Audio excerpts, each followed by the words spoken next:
Hi hello welcome to my channel be Bindaas. ಇವತ್ತು ನಾವು quick and easy fruits ಜೊತೆ custard ಹೇಗೆ ಮಾಡೋದು ಅಂತ ನೋಡೋಣ ಬನ್ನಿ.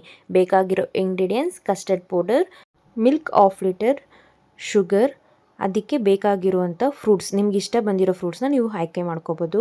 ಒಂದು ಗ್ಲಾಸಲ್ಲಿ 2 ಟೇಬಲ್ ಸ್ಪೂನ್ ಕಸ್ಟರ್ಡ್ಗೆ ಸ್ವಲ್ಪ ಸೇರಿಸ್ಕೊಂಡು ಗಂಟಿಲ್ದಂಗೆ ಕಲಸಿಟ್ಕೊಳ್ಳಿ. ನೋಡಿ, ಈಗ ಹಾಲು ಕುದೀತಿದೆ.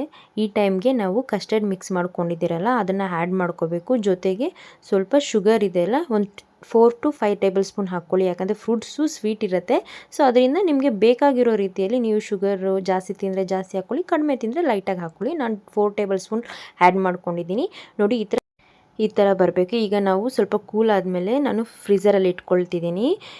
ಅದು ಮಿಲ್ಕ್ ಕೂಲಾಗಿದ್ದರೆ ಟೇಸ್ಟಾಗಿರೋದು. ಸೊ ಈಗ ರೆಡಿ ಆಗಿದೆ ನೋಡಿ, ಈ ಥರ ಕ್ರೀಮಿ ಥರ ಸ್ವಲ್ಪ ಬರಬೇಕು.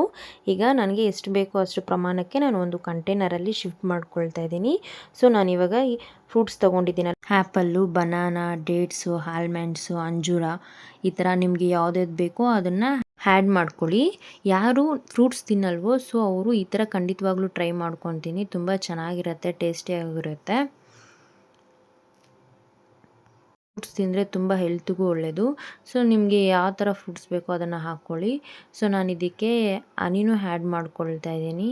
ತುಂಬ ಅಂದರೆ ನೀವು ಮಿಲ್ಕ್ ಮಾಡಿರ್ತೀರಲ್ಲ ಅದನ್ನು ನೀವು ಫ್ರಿಜ್ಜಲ್ಲೇ ಸ್ಟೋರ್ ಮಾಡ್ಕೊಳ್ಳಿ. ನಿಮಗೆ ಯಾವಾಗ ತಿನ್ನಬೇಕು ಇಲ್ಲ ಸರ್ವ್ ಮಾಡಬೇಕು ಅಂದ್ಕೊಳ್ತಿದ್ದೀರಾ ಆಗ ನೀವು ಅದಕ್ಕೆ ಬೇಕಾಗಿರೋಷ್ಟು ಫ್ರೂಟ್ಸ್ನ ನೀಟಾಗಿ ಕಟ್ ಮಾಡಿಕೊಂಡು ಆ ಟೈಮ್ಗೆ ಹಾಕ್ಕೊಳ್ಳಿ. ಇಲ್ಲ ಅಂದರೆ ಫ್ರೂಟ್ಸ್ ಎಲ್ಲ ಬ್ಲ್ಯಾಕ್ ಆಗಿಬಿಡುತ್ತೆ ಅದರಲ್ಲಿ ಮಿಕ್ಸ್ ಮಾಡಿಕೊಂಡ್ರೆ.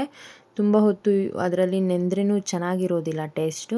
ಸೊ ಫ್ರೆಶ್ಶಾಗಿ ನೀವು ಆ ಮಿಲ್ಕ್ನ ಸ್ಟೋರ್ ಮಾಡಿಕೊಂಡು ನಿಮ್ಗೆ ಯಾವ ಫ್ರೂಟ್ ಬೇಕೋ ಅದನ್ನು ಕಟ್ ಮಾಡಿಕೊಂಡು ಹಾಕ್ಕೊಂಡು ತಿನ್ನಿ.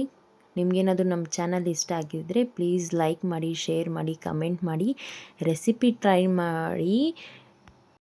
ಟ್ರೈ ಮಾಡಿ ನಿಮಗೆ ಇಷ್ಟ ಆಗಿದ್ದರೆ ಪ್ಲೀಸ್ ಕಮೆಂಟ್ ಮೂಲಕ ತಿಳಿಸಿ. Love you all.